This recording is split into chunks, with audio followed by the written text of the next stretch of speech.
Mister साहब आप ये बताइए कि पिछले दो शादाब साहब आप ये बताइए कि पिछले 2 महीने में जो वाक़यात हुए हैं आज़मगढ़ में, ख़ास तौर पर संजरपुर और सराय मीर में, इन वाक़यात का यहाँ के नौजवानों पर क्या असर पड़ा है?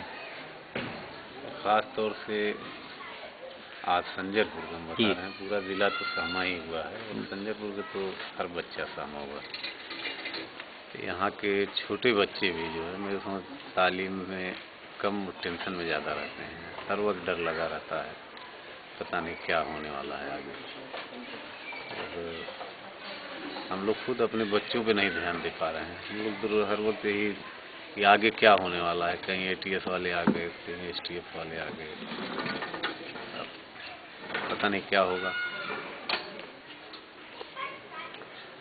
बहुत सारे स्टूडेंट्स जो जामिया मिल्लिया में पढ़ रहे थे, जामिया नगर में रह रहे थे या दूसरी जगह थे आज़मगढ़ के रहने वाले, इन वाक़यात के बाद, बटला हाउस वाक़े के बाद और जिस तरह से ATS वालों ने जामिया नगर से लोगों को उठाना शुरू किया था, उन वाक़यात के बाद बहुत सारे वापस आ गए अपने गांव में और वापस जाना नहीं चाह रहे हैं। क्यों वापस नहीं जाना चाह रहे हैं? आप नहीं, गार्जियन नहीं भेजना चाह रहे हैं या वो खुद वापस नहीं जाना चाह रहे हैं? नहीं, उनको भी खौफ है, गार्जियंस को भी बहुत खौफ है। अब हम ही लोग जो है, हम बता दें हमारे बच्चे जो है किस तरह से हम पाले, कैसे पाले, अब ऐसा हादसा हो गया तो इसलिए गार्जियन भी डर रहे हैं। गार्जियन कैसे भेजेंगे? गार्जियन कह रहे हैं ना पढ़ें, हम अपना इतना रिस्क ले लेंगे, कम से कम हमारी औलाद तो हमारे सामने रहेगी, सेफ रहेगी। लेकिन फिर रास्ता क्या निकालेंगे आप? फिर बच्चों को घर में रखकर फिर पढ़ाई तो जारी रखनी है उनकी ना? अब रास्ता तो यही है कि अब डर खौफ किसी तरह से निकले, जिसमें खास तौर से सरकार ही उसमें जो है कुछ करे, उसके लिए पहल करे। सरकार ही कुछ कर सकती है, चाहे प्रदेश सरकार हो, चाहे सेंट्रल गवर्नमेंट हो, वही अगर कोई रास्ता निकालें, उनके खौफ को दूर करें, एतमाद पैदा करें। लॉयर्स की एक टीम मिली थी, प्रशांत भूषण जो सुप्रीम कोर्ट के लॉयर हैं, वो लोग मिले थे इन 5 हज़रात से, 5 नौजवानों से जो जामिया नगर से उठाए गए थे। आप गार्जियन भी शायद जाकर मिले थे, आप भी शायद मिले हैं आसिफ से और दूसरे बच्चों से, सैफ से, हाँ, और दूसरे बच्चों से। उनसे बातचीत करने के बाद आपको कैसा लगा कि उनको बुरी तरह टॉर्चर किया गया होगा? उनका मत उसको छोड़ देना, ये घुमा देना। ज़हनी तौर पर तो लग रहा था कि बहुत ज़्यादा सहमे हुए हैं, डरे हुए हैं, और हम लोग तो बहुत हिम्मत करके गए थे मिलने कि अपने बच्चे के सामने हम ये चाहते थे कि कम से कम हम आंसू ना बहाएं, कि वो नर्वस ना हो। और इंशाअल्लाह अल्लाह पे बहुत भरोसा है, अल्लाह चाहेंगे तो सभी बच्चे जो है बेगुनाह इंशाअल्लाह छूटेंगे। सभी लोगों की दुआएं हैं, पूरे हिंदुस्तान के मुसलमानों की, पूरे दुनिया के मुसलमान की दुआएं हैं, इंशाअल्लाह कुछ न कुछ ज़रूर हो, उनको पूरा भरोसा है। शादाब साहब, पिछले 2-3 महीने में जिस तरह आज़मगढ़ को निशाना बनाया गया है, पहले तो मुफ्ती अबुल बशर को उठाया गया, कई सारे लोगों को उठाया गया, बटला हाउस उन लोगों ने किया, 2 नौजवान उसमें शहीद हुए जो इसी आज़मगढ़ के हैं, उसके बाद 5-6 लोगों को उठाया, वो सारे के सारे आज़मगढ़ के हैं। इसके पीछे आप कारण क्या समझते हैं? क्यों ऐसा आज़मगढ़ को टारगेट क्यों कर रहे हैं ये लोग? हमारे समझ में नहीं आ रहा है। हम तो यही समझ रहे हैं कि यहाँ के लोग खुशहाल ज़्यादा हैं और कुछ पढ़ने पढ़ाने के रुझान बहुत ज़्यादा बढ़ा था और ठीक चल रहे थे। और संजयपुर तो लोग बता रहे हैं कि पूरे ज़िले में पढ़ने के मामले में बहुत ज़्यादा जो है नौजवान आगे बढ़ रहे थे और हौसला उनके अंदर बहुत बढ़ गया था, तो हौसला खत्म हो गया। तो इसका मतलब ये कि इंटेलिजेंस एजेंसीज और सिक्योरिटी एजेंसीज, उनकी एक कोई प्लानिंग और कॉन्स्पिरेसी है कि यहाँ के आज़म के मुस्लिम नौजवानों को, मुसलमानों को जो इकोनॉमी और एजुकेशन दोनों में आगे बढ़ रहे थे, उनको किसी तरह से पुश टू बैकवर्ड। जी, पूरे हिंदुस्तान में हो रहा है, तो आज़मगढ़ की बात ही छोड़िए, पूरे हिंदुस्तान में ही यही हो रहा है। अगर अभी हमारे एक नेता आए थे, उन्होंने कहा भी कि यही जो है नाइंसाफ़ी और जुल्म ही जो है सबसे बड़ा दहशतगर्दी के लिए जिम्मेदार है और पूरे हिंदुस्तान में यही हो रहा है। उन्होंने कहा कि हो सकता है आज ये न कर रहे थे, कल यही काम करने लगे, जिस तरह वो बेकसूर फंसाए जा रहे हैं। तो शादाब साहब, आप समझते हैं कि जिस तरह से बेकसूर नौजवानों को फंसाया जा रहा है, उठाया जा रहा है, अब तक तो मुसलमान टेररिस्ट नहीं थे, लेकिन हालात या गवर्नमेंट उनको धकेल रही है कि वो तशद्दुद का रास्ता इख्तियार करें? हो सकता है, क्योंकि हिंदू नेताओं के बयान भी इस तरह के आ रहे हैं।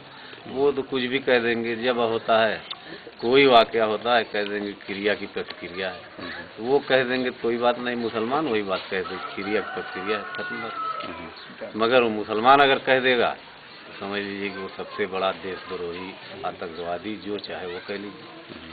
तो बार बार कहते हैं, अडवाणी जी कह दिए, बाल ठाकरे कह दे रहे हैं, नरेंद्र मोदी कह देते हैं क्रिया की प्रतिक्रिया। तो यहाँ भी तो क्रिया की प्रतिक्रिया नहीं हो सकती है, पूरे हिंदुस्तान में हर जगह जहाँ हो रहा है। क्या ये मुसलमान कहेगा तो उसको जो है देशद्रोही कह देंगे।